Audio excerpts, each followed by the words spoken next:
చేసిన అప్పు తీరితేనే రాబోయే పంట కాలానికి కావలసిన పెట్టుబడికి రుణం దొరుకుతుంది. మన రైతన్నలకు ఇచ్చిన మాటకు కట్టుబడి మా ప్రభుత్వం వారిని రుణవిముక్తులు చేసింది. వారికి 2 లక్షల లోపు రుణాలను మాఫీ చేసింది.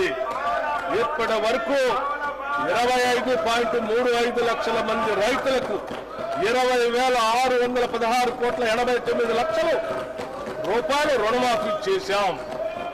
దీనివల్ల రైతులు మళ్లీ వ్యవసాయ రుణాలు పొందటానికి మార్గం సుగమమైంది.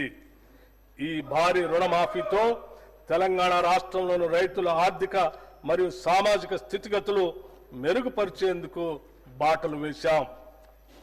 రాష్ట్రంలోని రైతులు ఎరువులు, విత్తనాలు, వ్యవసాయ పనిముట్లు కొనుగోలు చేసేందుకు పెట్టుబడి సాయంగా మా ప్రభుత్వం 2025 జనవరి 26వ తేదీన తెలంగాణ రైతు భరోసా పథకాన్ని ప్రారంభించింది. ఈ పథకం కింద రైతులకి ఏడాదికి ఎకరానికి 12,000 రూపాయలు అందుతాయి. ప్రజాధనం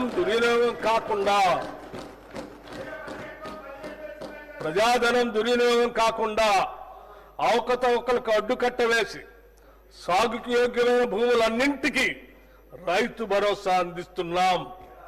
క్షేత్రస్థాయిలో సర్వే చేసి గ్రామ సభల్లో ధృవీకరించి సాగుకు యోగ్యం కాని భూమిని గుర్తించడం ద్వారా ఈ వృధాన్ని అరికట్టాము. రైతు భరోసా పథకానికి 18,000 కోట్ల రూపాయలు ఈ బడ్జెట్ లో ప్రతిపాదిస్తున్నాము. భూమి లేని వ్యవసాయ కూలీలు ఉపాధి దొరకని రోజుల్లో పస్తులుండే దీనస్థితి నుండి వారిని కాపాడేందుకు ఇందిరమ్మ ఆత్మీయ భరోసా పథకాన్ని అమలు పరుస్తామని ఎన్నికల్లో చేసిన వాగ్దానానికి అనుగుణంగా సంవత్సరానికి ప్రతి వ్యవసాయ కూలీ కుటుంబానికి 12,000 రూపాయలు చెల్లించే బృహత్తర పథకాన్ని అమలు చేస్తున్నాం. రాష్ట్ర రైతుల నుండి కొనుగోలు చేసే సన్న ధాన్యానికి ప్రతి క్వింటాలకు 500 రూపాయల చొప్పున అదనపు ప్రోత్సాహాన్ని చెల్లిస్తున్నాం. దీనివల్ల రాష్ట్రంలో సన్న రకాల వరి సాగు గణనీయంగా పెరిగింది. గత ఖరీఫ్తో పోల్చినప్పుడు సన్న వడ్ల సాగు 25 లక్షల ఎకరాల నుండి 40 లక్షల ఎకరాలకు పెరిగింది. మా ప్రభుత్వం ఇస్తున్న బోనస్ మరియు ప్రతి చివర వడ్ల గింజ కూడా కొంటామని మేము చేసిన వాగ్దానమే దీనికి ప్రత్యక్ష కారణం. ఫలితంగా రైతులకు చక్కని గిట్టుబాటు ధర లభిస్తున్నది.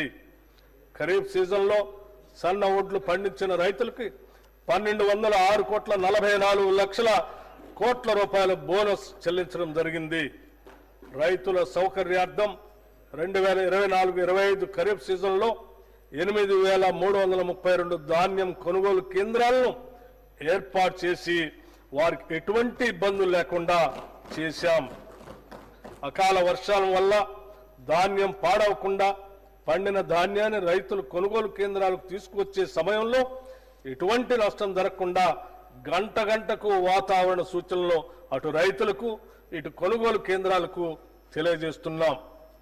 అధునాతన డ్రైయర్లు, ధాన్యం క్లీనర్లు, తగినన్ని టార్పాలిన్లు రైతులకు అందుబాటులో ఉంచడం జరిగింది.